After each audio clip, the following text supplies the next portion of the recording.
Seorang wanita parubaya berdiri di samping seorang tukang daging. Setiap ada kelebihan irisan daging atau patahan tulang dan lemak yang dijatuhkan si tukang daging, dimasukkan ke kantong plastik yang sudah disiapkan oleh perempuan tersebut. Ada seorang profesor yang kebetulan lewat dan memperhatikan yang dilakukan oleh si perempuan tersebut. Kemudian, profesor mendekat kepada ibu tua itu dan berkata, "Apa yang sedang kau lakukan, Bu?" Tanya profesor. Ibu itu menjawab, "Aku memiliki 6 orang anak perempuan. Ya, ayah mereka tidak ada. Mereka tidak pernah merasakan makan daging hampir 7 bulan.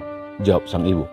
Jadi aku minta izin tukang daging ini untuk mengambil sepotong kecil tulang atau kulit lemak daging ini dan membuatkan masakan untuk anak-anak kami.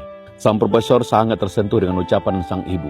Kemudian bertanya lagi, "Tolong beritahu saya berapa banyak daging yang Anda butuhkan?" Dengan suara bergetar, sang ibu tadi menjawab, "Setengah kilo sudah lebih dari cukup, Pak." Ujarnya, "Tolong berikan ibu ini 2 kilogram daging dan setiap minggu ia akan datang ke sini untuk mengambil 2 kilogram daging dan saya akan bayar hari ini untuk kebutuhan daging ibu ini selama 1 tahun ke depan," kata sang profesor. Ibu tua itu langsung berlutut dan mengangkat tangan ke langit seraya berdoa, "Ya Allah, berikan keberkahan dan perlindungan padanya." Sambil nangis terharu ia mendoakan sang profesor.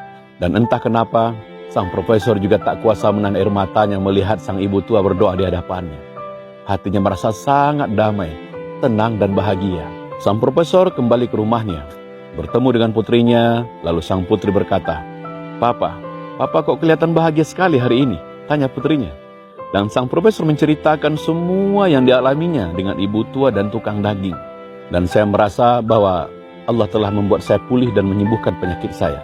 Saya bahkan merasakan kekuatan aneh mengalir dalam tubuh saya. Dan profesor bilang bahwa ia tidak akan melakukan perjalanan ke London, melakukan operasi jantung sesuai dengan jadwal yang sudah ditentukan tim dokter. Namun, keluarganya bersikeras bahwa ia harus berangkat ke London untuk operasi jantung. Lalu sang profesor tiba-tiba saja menangis seolah-olah ia tak pernah menangis seperti itu dalam hidupnya. Karena ia tidak tahu bagaimana kondisi setelah dioperasi. Sampai di London, sang profesor berada di rumah sakit dan dibersamai oleh tim medis yang sama yang pernah memeriksa kasus penyakitnya selama ini. Disampaikan oleh tim medis bahwa profesor harus terlebih dahulu melakukan pemeriksaan cepat sebelum dioperasi. Dan kawan-kawan tahu apa yang terjadi. Subhanallah. Setelah dilakukan pemeriksaan, sesuatu yang menakjubkan terjadi. Para dokter bergumam, "Periksa ulang ia, pindai sekali lagi. Bawa file-file lamanya ke sini," ujar dokter kepada tim medisnya. Sang profesor terkejut dan bertanya pada dokter, "Dokter, apa yang terjadi, Pak? Apa yang terjadi dengan saya?" Namun dokter malah balik bertanya, "Apa yang Anda lakukan beberapa hari ini, Profesor?" "Tidak, saya tidak melakukan apa-apa." Kemudian dokter memberitahu bahwa arteri yang sangat membutuhkan ekspansi, sekarang kondisi sangat-sangat baik, ujar sang dokter, dan tidak memerlukan tindakan operasi, ujar sang dokter dengan wajah berkaca-kaca dan sumringah.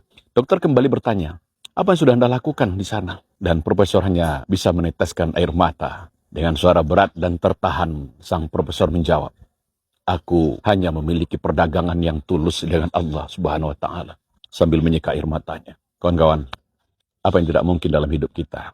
Ketika Allah mengatakan kun, maka pasti fayakun. Maka jangan sekali-kali pernah berpikir panjang untuk melakukan kebaikan, apapun itu. Maka keajaiban akan terjadi dalam hidup Anda.